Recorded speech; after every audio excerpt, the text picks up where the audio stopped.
Let's see if these mics are working. I think they are. Let's go ahead and call the Insurance Committee to order. Let's take roll, please. Did we lose? We lost one. We had a quorum and we lost it. Okay. We'll get the hook in a minute, right, Hooker? 1, 2, 5, 6. Oh, there's Senator Lou. Oh, she got first. Where's the overall agenda? Where's the...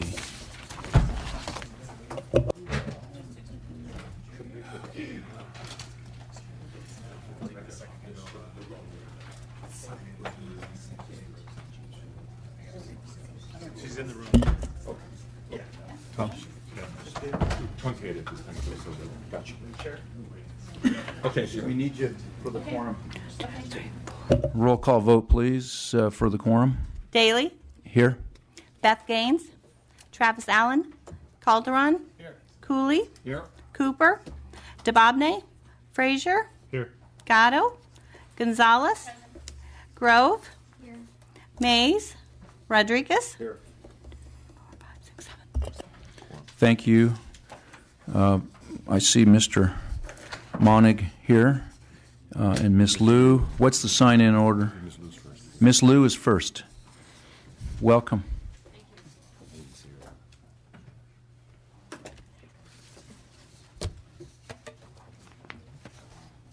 This is SB 575. Right. Welcome. Good morning, Mr. Chair, members. This bill requires long-term care insurers to provide an annual notification of the availability and amount of contingent benefits to the insured, and upon the insured's designation, at least one other person. So I want to thank the committee staff for their analysis, and I accept the suggested amendments on page 3 to specify that insurers must provide a dollar value of the benefit as calculated 60 days prior to mailing. This amendment will correct a drafting error in the June 16th version of the bill.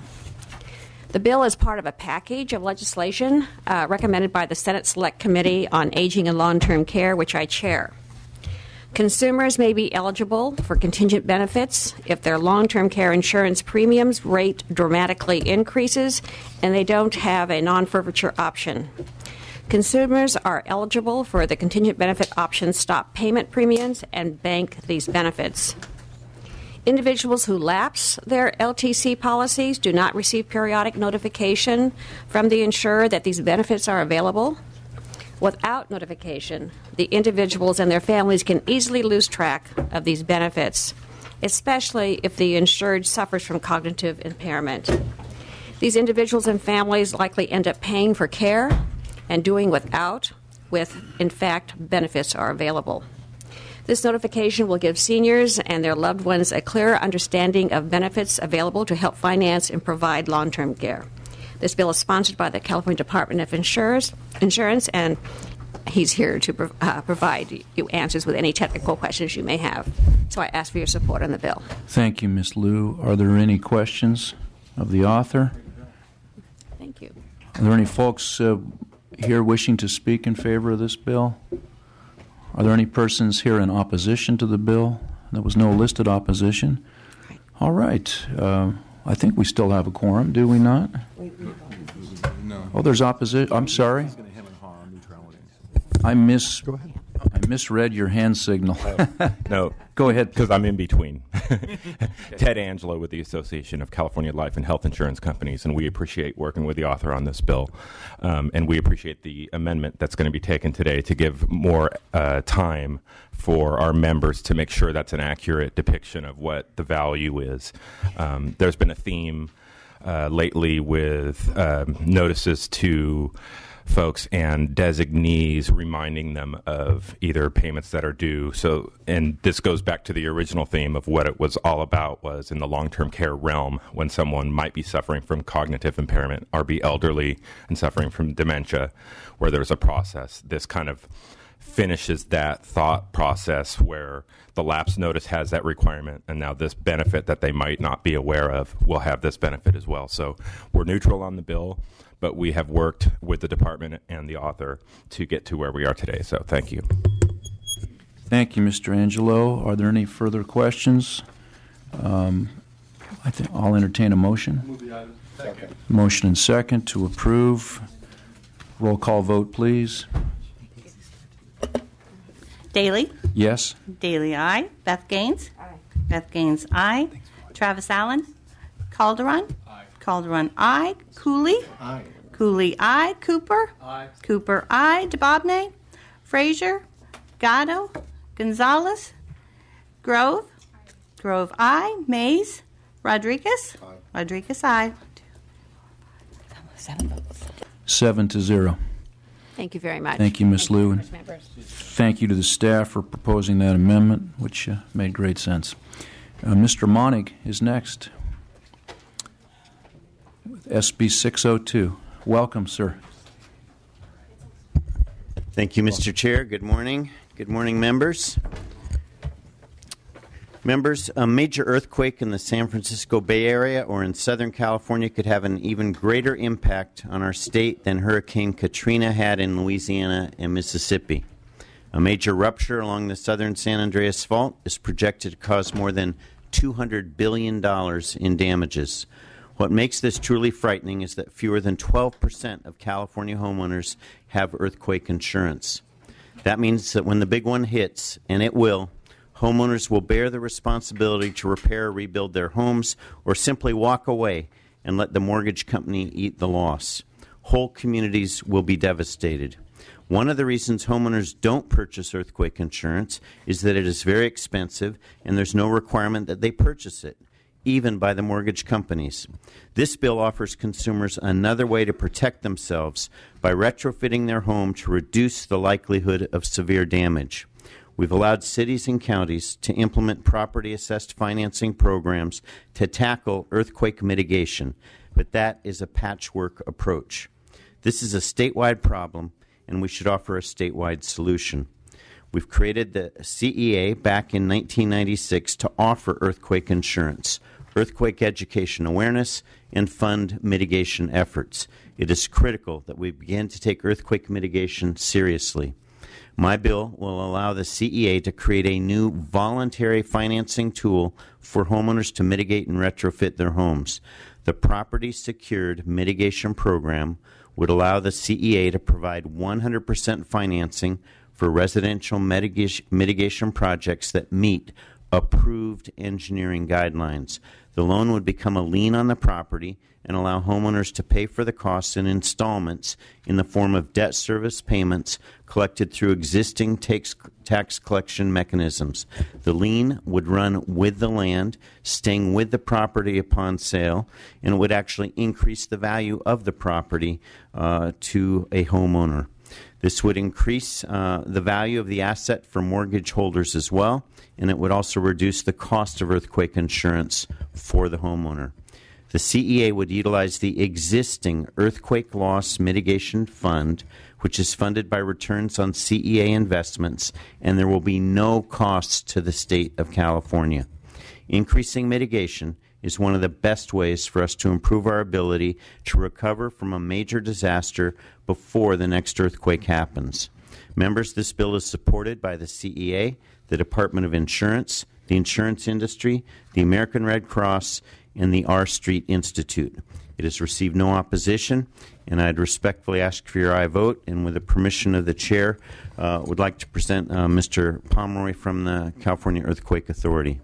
Thank you. Sure. Go ahead, Mr. Pomeroy. Thank you, Mr. Chairman, committee members. Good morning. Glenn Pomeroy, CEO of the California Earthquake Authority. And on behalf of the governing board of the CEA, the governor, the state insurance commissioner, and the state treasurer, which is in unanimous support of this legislation, I would just like to urge this committee to support this bill, which would allow us to be in a position to offer more financial assistance to people throughout the state who really need to mitigate their home in order to get ready for the next big earthquake. Thank you, Mr. Chair. Beautiful. Beautiful. There's a motion and a second to approve the bill. Are there any questions by members?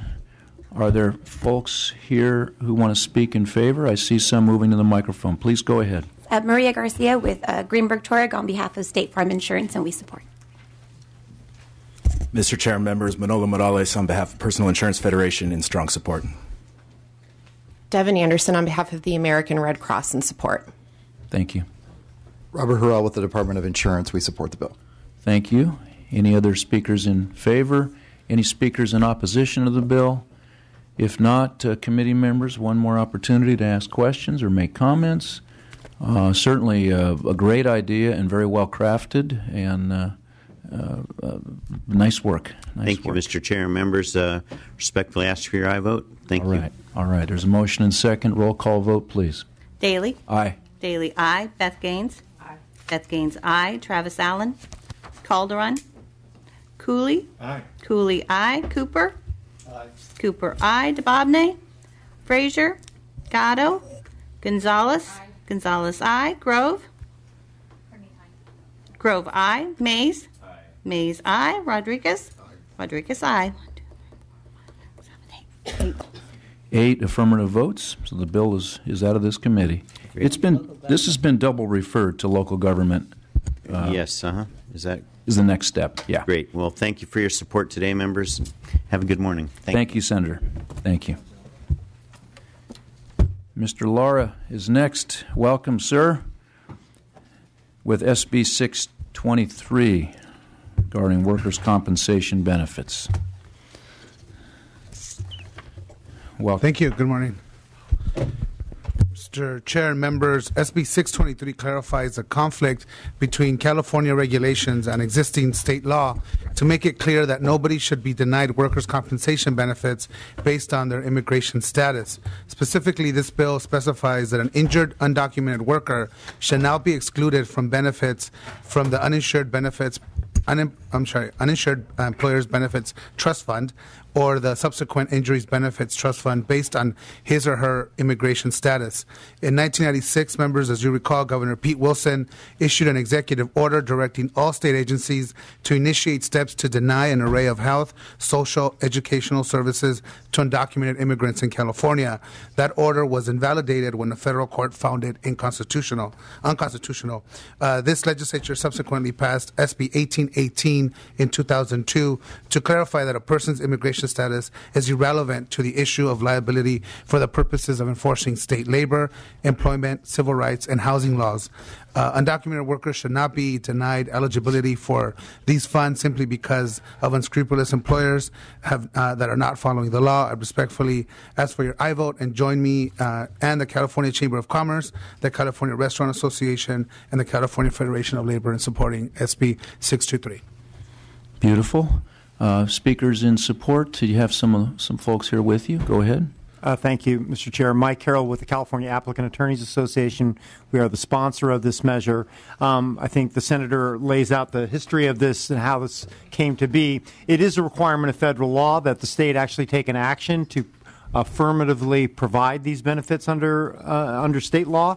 This bill would do that. It's modeled on a similar bill that Senator Lotta had approved last year that was signed by the governor, and we strongly urge support for this one today also. Thank you. Go ahead. Mr. Chair, members, Jeremy Mers on behalf of the California Chamber of Commerce and also today on behalf of the California Joint Powers Authority. We join our colleague with the California Applicants Attorneys and the Senator in supporting this bill. Luckily, nobody is denied on a practical basis access to these funds today in the system. However, we do feel it is important to clean up the code to reflect that. We thank the Senator for bringing it forward, and we would urge support of this vote. Great. Of this bill. Thank you, Mr. Chair. Members, Jason Schmelzer on behalf of the California Coalition on Workers' Compensation. The codes should absolutely be cleaned up. Access to these benefits has absolutely nothing to do with your immigration status. If you're injured at work, you should have access to all of the benefits that are available to every employee. Thank you. Good. There's a motion and second to approve the bill. Any further? Mr. Chair, Javier Gonzalez on behalf of the California Restaurant Association in support of the bill. Thank you. Thank you, sir. Are there other speakers in favor of the bill? Are there any speakers against the bill? If not, there's a motion and second. Committee members, this is an opportunity to ask questions. Ms. Gaines? Okay, I just am wondering, like the Chamber said, no one is being currently denied access. Do we need this? Why do we need to take legislative action? Have you asked the Division of Workers' Comp to take the administrative action to simply delete or repeal this regulation? Well, that's a good question. We actually feel that it's important just to change the statute in its entirety to reflect what's currently happening now. So it's just a matter of opinion. We feel we should clarify it in statute to ensure that regardless whoever is in charge of the agency, that it's very clear in the law that nobody will be denied access to these funds. Thank you. Other questions? Certainly, I think this is a very important proposal to clean up the code and to do the right thing. A comment by Ms. Gonzalez. I just want to first thank you for bringing this forward. It may not be a problem now, but we know in federal law that you actually, if you are here and working illegally and are deported, are not entitled to the payment of back funds, basically wages. So we know on the federal level there aren't protections, and to protect things here in California is always how we have addressed immigration issues. So I want to thank you for bringing this forward. If you have a need to amend it at any point, I'd love to be added as a co-author. Mr. Cooley. Senator, I just want to say this is a good bill. I think one of the challenges we have as an institution, the legislature, as a co-equal branch of government, is to be more assertive in our oversight responsibilities vis-a-vis the executive branch. I think that's a capacity which is withered under very short-term limits as affecting this House.